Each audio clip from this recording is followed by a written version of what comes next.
আসসালামু আলাইকুম। আজকে আবার একটা নতুন ভিডিও নিয়ে আপনাদের সামনে আসলাম। আশা করি আপনারা সবাই ভালো আছেন। আমার ভিডিওটি দেখবেন আশা করি। সম্পূর্ণ ভিডিওটি দেখবেন এবং ভিডিওটি ভালো লাগলে চ্যানেলটি সাবস্ক্রাইব করবেন। আর ভালো না লাগলেও কমেন্ট করে জানাবেন কেমন লেগেছে। যাই হোক, আজকে আমার হাজব্যান্ড মার্কেটে গিয়েছিল। সে একটা সুন্দর একটা বিছানা চাদর কিনে নিয়ে আসছে। আমাদের বিছানা চাদর অনেক আছে, কিন্তু আমাদের খাটটা অনেক বড়। সব চাদর খাটে হয় না। একটু ছোট হলে চাদরটা, খুব বড় চাদর না হলে বিছানা থেকে এলোমেলো হয়ে যায়, সরে যায়। তার জন্য বড় চাদর লাগে অনেক। যাই হোক, খুব বড় সাইজের চাদর কিনতে হয়। এই যে বড় সাইজের একটা চাদর সে কিনে নিয়ে আসছে। তা বললাম যে এখন তুমি চাদরটা এখনই আমরা বিছাবো। সে বালিশের কাভার লাগালো। এই যে দেখেন, বালিশের কাভার সে লাগিয়ে ফেললো। বললাম যে যখন চাদর এনেছো কাভারটা লাগাও। তো বেশিরভাগ সময় আমার হাজব্যান্ড বালিশের কাভার লাগায়। আমিও লাগাই, কিন্তু সে বেশিরভাগ সময় লাগায়। কারণ আমরা দুজনই যে বাইরে যাই, দুজনেই জব করি। তো যতটুকু সময় বাসায় থাকি টুকটাক কাজ মিলেঝিলে করি।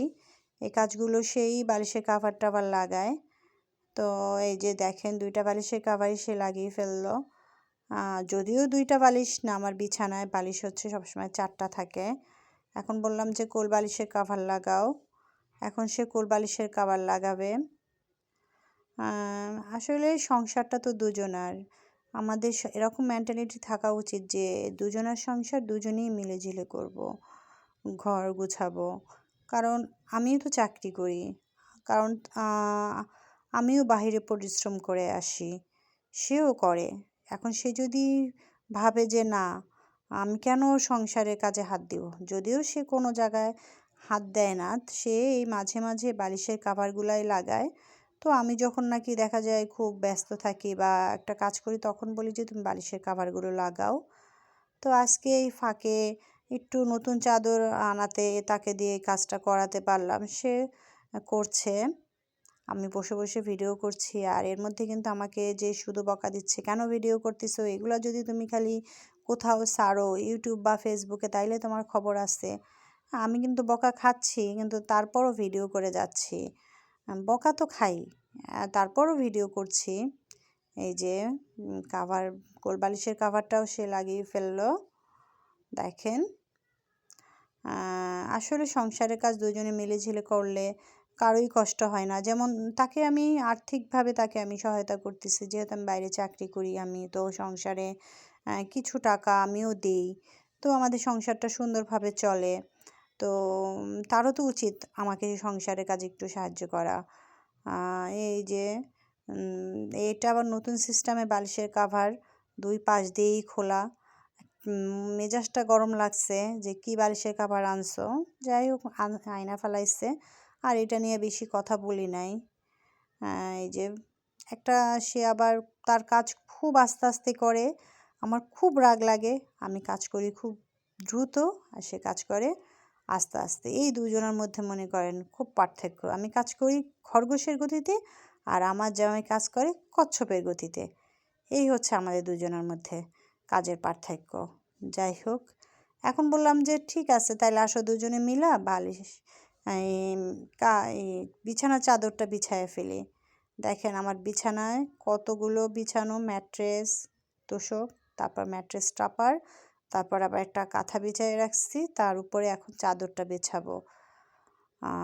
কারণ ম্যাট্রেস টপারটা একটু পিছলা, চাদরের উপরে এটা যদি শুধু এটার উপরে চাদর বিছাই, তাহলে চাদরটা এলোমেলো হয়ে যায়। এর জন্য একটা কাঁথা বিছিয়ে নিয়েছি। এতে করে আমার চাদরটা মোটেও নড়ে যায় না, সুন্দরভাবে এক জায়গায় থাকে। দেখেন চাদরটা অনেক সুন্দর না? আমার জামাই পছন্দ করে আনছে। তো আমি বলছিলাম যে কেন হালকা কালার আনবা না, একটু গাঢ় কালার আনবা। তার কাছে নাকি হালকা কালারের চাদরই ভালো লাগে। কিন্তু চাদরটা বিছানায় বিছানোর পর সত্যি খুব সুন্দর লেগেছে। অনেক বড় চাদর আমার বিছানার জন্য, এরকম চাদরের দরকার। আমার বিছানা অনেক বড়, বিছানা অনেক বড়, খাট। দেখেন আমি চাদরটা চারদিক দিয়ে করে দিচ্ছি। তোশকের নিচে গুজে দিচ্ছি যাতে সরে না যায়। সুন্দরভাবে চারদিকে আমি গুছিয়ে দিলাম। আসলে বিছানা চাদরটা ঘরে যত জিনিসপত্রই থাকুক, চাদরটা যদি সুন্দর না হয়, পরিষ্কার না হয় বা পুরাতন হয়, তাহলে ভালো লাগে না। একটু পরিষ্কার থাকতে হবে, নতুন চাদর এবং গুছানো থাকলে ঘরটা সুন্দর লাগে। আমার আবার ঘরটা গুছানো না থাকলে, এলোমেলো থাকলে আমার ভালো লাগে না। এই যে পুরা বিছানাটা দেখেন খুব সুন্দর লাগছে। পুরা বিছানাটা আমার সুন্দরভাবে আমি করে দিচ্ছি। এখন আমি বালিশ রেখে দিচ্ছি। বালিশগুলো রেখে দিয়ে দিকে আমার পুরা ঘরের ভিউটা একদিন আপনাদের সাথে আমি শেয়ার করব। আমার এই ঘরটা আমার কাছে খুবই প্রিয়, একটা শান্তির জায়গা। সারাদিন যখন আমি বাইরে থেকে আসি, এই ঘরে এসে আমার খুব ভালো লাগে। এই হচ্ছে আমার আজকের ভিডিও। আশা করি আপনাদের কাছে ভিডিওটি ভালো লেগেছে। ভিডিওটি দেখার জন্য অনেক ধন্যবাদ।